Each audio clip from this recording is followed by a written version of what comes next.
Witajcie, dzisiaj pudełko w stylu retro. Opowiedziałabym nawet, że w moim klimacie. Lubię skrajności, albo bardzo skromne, albo tak nieco przeładowane drobiazgi.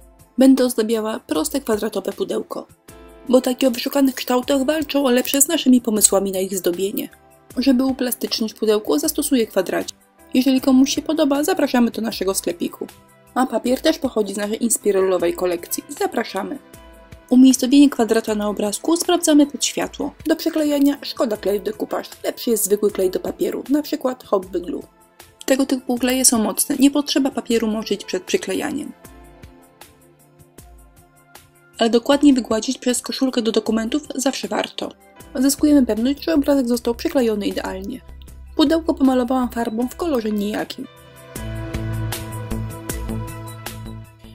A żeby mieć pewność, że kolor jest zupełnie nieodgadniony, dodałam jeszcze niebieskiego. A teraz postarzymy nieco boki patyną. To jest zwykła silikonowa gąbeczka do makijażu. Taka brudna, bo wielorazowa. No i ciepramy boki. Kto lubi więcej, kto lubi mniej. Praca w ciągu 10 sekund zyskała wiele lat. I właściwie można by już ten kwadracik tak zostawić, ale ja lubię spękania dwuskładnikowe, więc zastosuję. Ja mam słoje XXL, ale Wam polecam nieco mniejsze. Step 1 jest mleczny. Malujemy i czekamy do całkowitego wyschnięcia. Wtedy robi się przeźroczysty.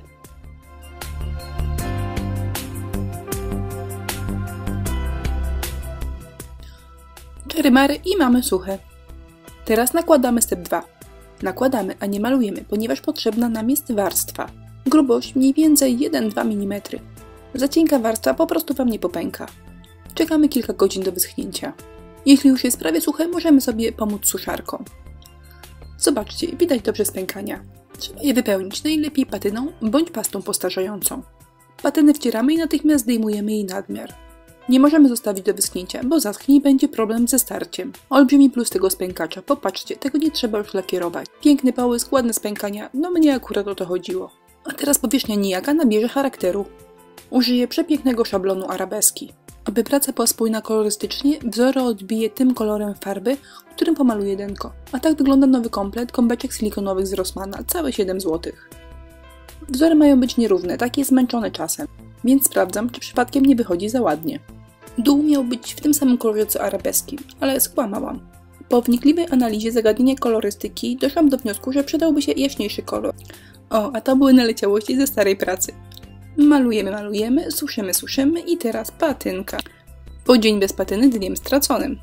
Nie wiem jak u Was, ale dzisiaj u mnie już jest jutro. Oj, wyszło jak z tym Eskimosem, co chciał sprawdzić temperaturę, zobaczył na zegarek, a tam piątek. Brzegi ciepramy tą samą gąbeczką silikonową. A teraz poprzyklejam trochę koronek, klejem na gorąco. Koronki lubię, więc mamy je w swoim sklepiku. Sklepików dla przyjaciół deku. Wszystkich pozytywnie zakręconych zapraszam. Do przyklejenia koronek możecie użyć jakiegoś innego kleju szybko schnącego albo po prostu Magica. Ja z lenistwa wszystko robię pistoletem. Jak mówiłam, nawet można tym spodnie podwinąć. Ten element pracy chyba najbardziej lubię, takie strojenie pudełka. Zamiast spódniczych, bucików i bluzeczki mamy koronki, serduszka i guziczki. No właśnie, guziczek czy różyczka. Tutaj została różyczka. Z dołu wiało nudą, więc odbiję arabeski. Ale siebie zaskoczyłam, zastosowałam patynę. Ciekawe co bym zrobiła, jakby tego preparatu nie wymyślili. O, popatrzcie, odbiłam tylko na dole, bo u góry będzie koronka. I jeszcze na bogato guziczek. I niechcący wskoczył mi do ręki jeden z moich ulubionych preparatów. Mazak do perełek, czyli Perlen Pen. Lubię dodawać perełki, ponieważ mają w sobie jakąś taką elegancję i magię. Mam ten preparat chyba w 5 kolorach, ale tak naprawdę pokochałam tylko taki naturalny perłowy kolor. Na zewnątrz pudełeczko jest już gotowe, ale warto także zadbać o jego dessous. Dzisiaj rolę koronkowej haleczki odegra serduszko. Nic szczególnego, ale ma być uroczo. Czyli zostało przemalowane na kolor nijaki. Brzegi pomalowałam patynką, a brązową farbą dorobię kropeczki. Jak zwykle użyję wyrafinowanej metody wykołaczkowej. Pobełtałam farby i wykropkowałam. Lubię takie czermary. Nie było i jest pełno kropeczek.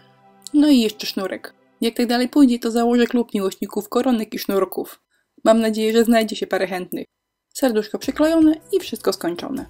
Jak widzicie, nic trudnego. A ostatecznie spękania dwuskładnikowe można było sobie podarować. Więc chyba to pomysł dla początkujących. To pudełeczko także trafi na aukcję charytatywną. Przynajmniej jakiś pożytek z mojej twórczości. No i dobrze, gdyby się sprzedało za 5 bambilionów złotych. Jakieś serduszko miałoby szansę na zdrowe życie. Dziękuję za uwagę i zapraszam na inspirello.pl.